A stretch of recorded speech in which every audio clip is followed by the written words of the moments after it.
We have a daily newsletter. It's called VSiN City, and you can sign up for it at vsin.com/newsletter. Sponsored by Dober.Games. The newsletter is spectacular, by the way. The perfect way to start your handicapping day. Jeff Fogel writes it. It will cause you to think of your bets through a different prism, perhaps take you off certain bets.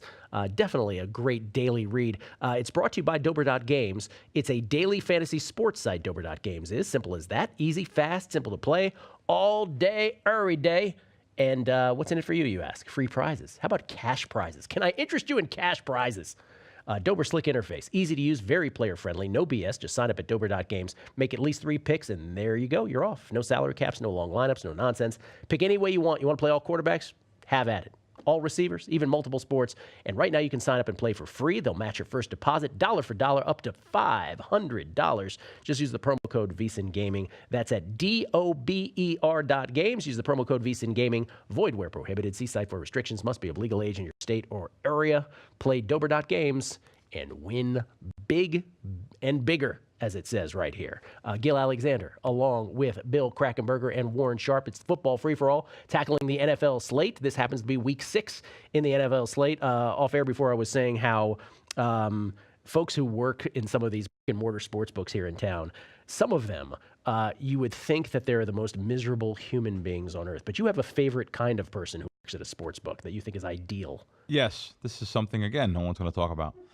If I was a sportsbook director, I would try to find some of the sharp guys that actually are bettors and hire them. Mm-hmm. There's 2 books in town. I wrote it in my article last week.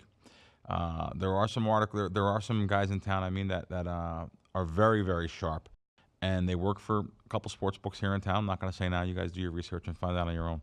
But there are some guys that they bet and they have an opinion. And maybe just a half of a point or something, but it actually makes their sportsbook more money in the end to hire someone that knows a lot about betting, knows a lot about gambling.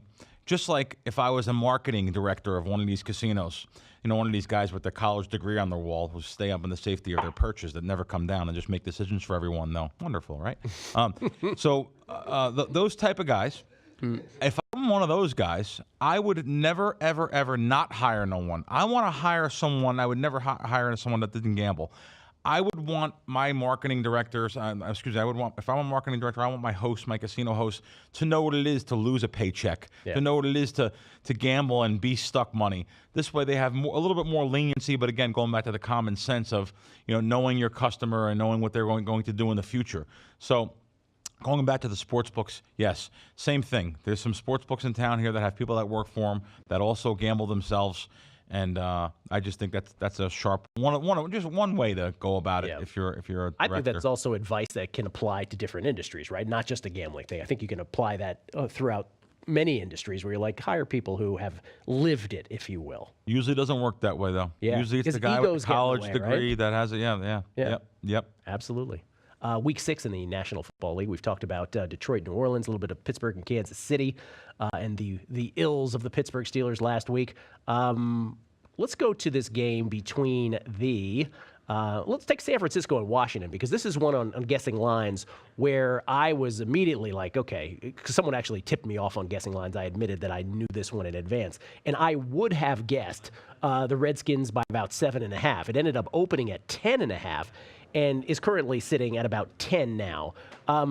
So me as a guy who's followed the Redskins all these years, that seems high to me. I do know some analytics folks who actually like the Redskins, given the 10 points. Some really well-respected guys. Warren, we'll start with you here. How do you feel about this game? Total set at 46.5. It's interesting because the Redskins, Rob Kelly, I think right now is listed as doubtful. Yes. He's their starting running back. You've got Samaje Perine, who obviously can fill in for him, but the problem with Samaje is his hands and his fumbleitis. And on occasion, he's been known in his brief NFL career, which includes, training camp as well this season, of fumbling the ball. And Gruden hates that and benches him immediately when it happens. And so there's that possibility as well for Perine getting more touches. Josh Norman, the cornerback, is out. So there's a lot of injuries for the Redskins in this game. But Look, the 49ers are a problematic team. They're just a team that struggles tremendously. They're 27th in total efficiency. On offense, they're 29th. On defense, they're 25th. It's just not a great team. And their schedule so far year to date of opposing offenses has not been extremely overwhelming. They've actually faced the NFL's easiest schedule of opposing rushing offenses. If you consider the fact that they played the Colts last week, who don't really run the ball that well, the Cardinals the week before that, who aren't very good at running the ball, and then a couple weeks before that, they played the Seahawks, who again have struggled to run the ball this season. So the 49ers run defense hasn't really had to go up against very many good run offenses, and now they'll get to face the Redskins, who, they're proficient with running the ball at times. It really is going to be a matter of whether or not Kirk Cousins is dialed in here for this game. That's the big thing. They obviously had a little bit of time to prepare for this one, but it's a obviously long trip from the West Coast to the East Coast, playing at an early kickoff out east.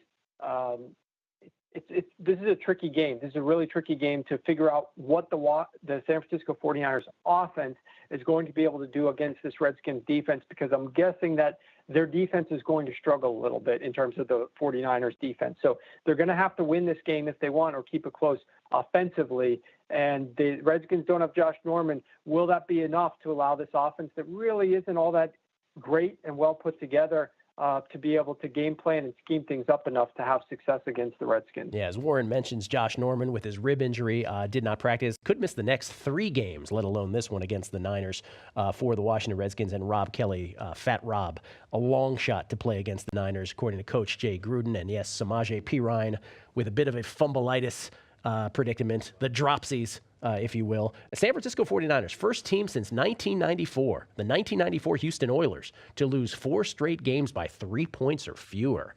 So not a distinction that they're too thrilled about.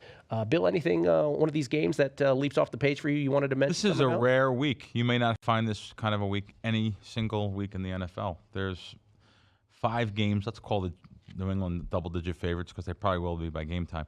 5 games that are double-digit favorites in the NFL. Yeah, we talked about that Monday. We're like, unbelievable Jesus. Week to have something like that go on, especially this year when it's been maybe not the year of the dogs, but the dogs are definitely barking in the NFL. So to line games over 10 shocks me, really. But then again, sooner or later, these kind of favorites have to start blowing people out sooner or later. The rest of the books wouldn't have that line set at that. Just like I mentioned last week about the Philly Eagles game playing Arizona, I said they easily can blow them out, and they wind up doing it. I didn't bet it, but that would be a good teaser opportunity, actually. And maybe these would too. If you can get some of these games, like New England -9.5, bringing it down through the 7, through the 3. I personally don't like teasing on the road, but it's especially that game. I have won more money on Jet games. The more I think about it, it just hit me. Jets versus New England taking points, especially at home. So, but the Jets are a pretty bad team. But yet, as of late, they've been doing decent. But so it's an interesting looking at the board and seeing all these double-digit favorites because of this particular year, how it's been. So. It could be a fun week. Your prop guy, or excuse me, your prop master, Jim, sent me an angry email saying, stop telling people that you should tease through the 7 and 3. Not everybody knows that. Yes, I just said it. No, so blame me. Now we're both on the. Well, I mean, listen, the sports books have defensive mechanisms in place here now. You used to be able to. When I first started betting, I was laying 11-10 on a 7-point teaser. It's now 13 or even 14-10. Yeah. So good luck even going through 7 and 3, laying 14-10. We talked about that. They adjusted here at the South Point. Oh, it's everywhere. It's everywhere. The whole segment on that, by the way, if you want to check it out, I'll tweet it out again today about how the South Point and others have adjusted with teasers. I'll tweet that out today as well. And that is the opposite. You make a good point. So we talked about this on Guessing Lines. Houston, 10-point favorites over Cleveland. New England, 9.5 on the road against the Jets, so not quite double-digit right now. Atlanta, as we mentioned, 11.5-point or 12-point favorites at home against Miami. Washington, as we mentioned, 10.5-point favorites at home against San Francisco. And Denver on Sunday night, 11.5-point favorites at home against the Giants. It is the polar opposite, almost, of what was the case last week when there were only 2 games on Sunday with any spread above a 3. The aforementioned Eagles game that against the Cardinals that Bill just mentioned, where the Eagles blew out the Cardinals, and the flip side of that, the Steelers-Jacksonville game, which we discussed, where the Steelers were 9-point favorites. I immediately said on Guessing Lines, that's way too many, and then Jacksonville proceeded to blow them out of the park, 30-9. Before we go to break, real quick, I teased that Jacksonville-Rams game. Jacksonville a 2.5-point favorite. Totals at 42.5. Two upstart young teams, Warren, Jacksonville, a perennial favorite of sharps in the offseason. How do you see this game? It's going to come down to a similar situation with the with which we saw with the Pittsburgh Steelers last week, where the Rams, they did this unfortunately against the Seattle Seahawks last week. Seattle vulnerable on the ground more so than through the air, but they don't have success early running the ball, so they're going to revert to the pass and play right into the hands of the Seattle Seahawks defense. I could see the same type of situation playing out here. That's why the Rams have to be committed to Todd Gurley in the ground game in this one. They cannot think too optimistically. They probably won't after last week. Hey, Jared Goff and our offense coordinator were really on point this season. Doesn't matter if their pass defense is good. We're still going to be able to throw the ball. That argument is gone after what happened last week. They should never even thought it last week. They should have run the ball more often. They've got to try to establish the run against the Jaguars, make Blake Bortles play from behind. But there are a ton of positive matchups here in this game for Jacksonville. But look, this game, there's a lot of volatility here because so much of this game, in my opinion, relates to game script. The way that this game starts in the first quarter could dictate a ton of what ends up happening in the game for this game in the second half of it. So I personally have not done anything with this game, side or total yet.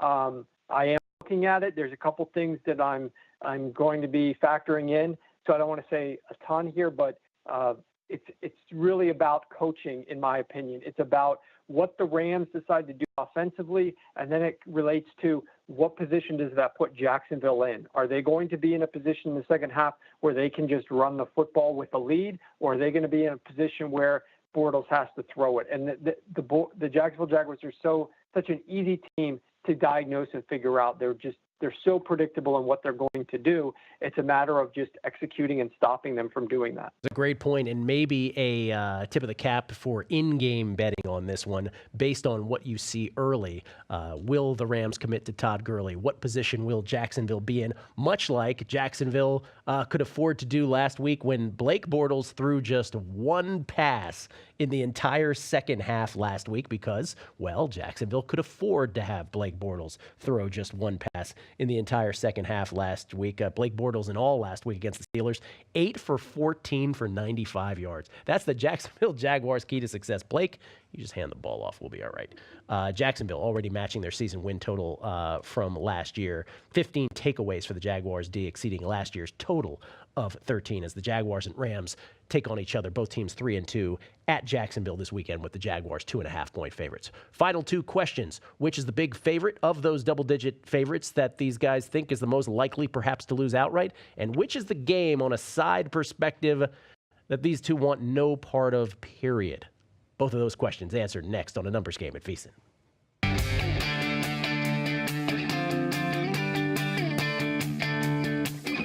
It's A Numbers Game, live from the tip of the strip in Las Vegas. Get your fill of numbers even after the show is over by following the crew on Twitter, @BeatingTheBook and @VSiN Live.